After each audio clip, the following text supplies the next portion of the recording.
ঢাকার আশুলিয়া, উত্তর গুমাইল এবং ধনাইদ ইউসুফ মার্কেট এলাকায় অভিযান চালিয়ে তিতাস গ্যাসের প্রায় ৬ শতাধিক অবৈধ সংযোগ বিচ্ছিন্ন করা হয়েছে।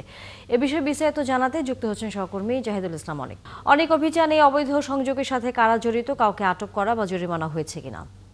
এই মুহূর্তে আছে আশুলিয়া উত্তর গোমাল এলাকায়। আপনাকে জানিয়ে রাখি, আজ কিন্তু সকাল থেকে তিতাস কর্তৃপক্ষ এই আশুলিয়ার যে উত্তর গোমাল রয়েছে সেই উত্তর গোমাল এলাকায় কিন্তু তারা অভিযান পরিচালনা করছেন এবং সকালে যখন তারা অভিযান চালাতে আসেন তখন কিন্তু একটু বেগ পেতে হয়, কারণ এই অত্র এলাকায় আপনি দেখতে পাচ্ছেন যে গাড়িটি রয়েছে সেই গাড়িতে কিন্তু অসংখ্য নিম্নমানের পানির পাইপ আছে এবং এই পানির পাইপ দিয়ে কিন্তু তারা এই অবৈধ সংযোগটি নিয়েছিল। এবং আমরা জানতে পেরেছি যে এখানকার একজন ব্যক্তি রয়েছেন অসাধু ব্যবসায়ী, যিনি এই সংযোগটি দিয়ে থাকেন, যার নাম হলো সিরাজ। তিনি কিন্তু সকালে এই যখন তিতাস কর্তৃপক্ষ এখানে অভিযান করতে আসেন তখন তাদের মানে হামলা করার চেষ্টা করে এবং যখন দ্রুত প্রশাসন আসে তখন কিন্তু তিনি পালিয়ে যায়।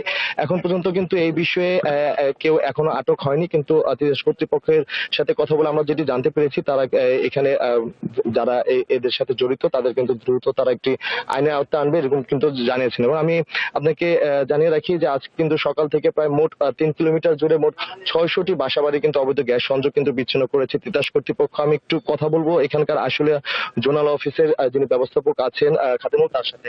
আচ্ছা, আপনি কতগুলো অভিযান করলেন এবং অভিযানে কি কি পেলেন আপনারা? আমরা এই জোনাল বিক্রয় অফিস আশুলিয়ার আওতাধীন উত্তর গোমালি এলাকায় প্রায় 3টি স্পটে 3 কিলোমিটার ব্যাপী আমরা উচ্ছেদ অভিযান পরিচালনা করেছি।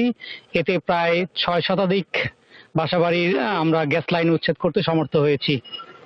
এখানে আমরা দেখলাম যে পাইপগুলো ব্যবহার হয়েছে, এগুলো কিসের পাইপ?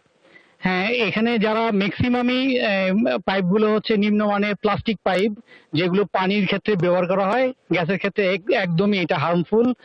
আমরা জনগণকে সচেতন করার চেষ্টা করছি যে এই হার্মফুল জিনিস ইউজ না করতে।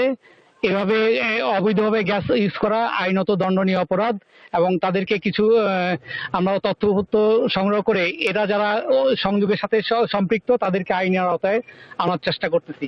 যেমনটি শুনছিলেন, কিন্তু তিতাস কর্তৃপক্ষ বলছিলেন যে তাদের খুব দ্রুত সময়ের মধ্যে আইনের আওতায় আনবেন। এবং আজকে কিন্তু এই নিরাপত্তার স্বার্থে কিন্তু আমরা দেখেছি যে আসলে থানার যারা পুলিশ রয়েছেন তারা কিন্তু নিরাপত্তার স্বার্থে এখানে রয়েছেন। তানিয়া, ধন্যবাদ জাহিদুল ইসলাম অনেক যুক্ত হওয়ার জন্য আমাদের সাথে। দর্শক সহকর্মী জাহিদুল ইসলাম অনেক এতক্ষণ আশুলিয়া থেকে ছিলেন।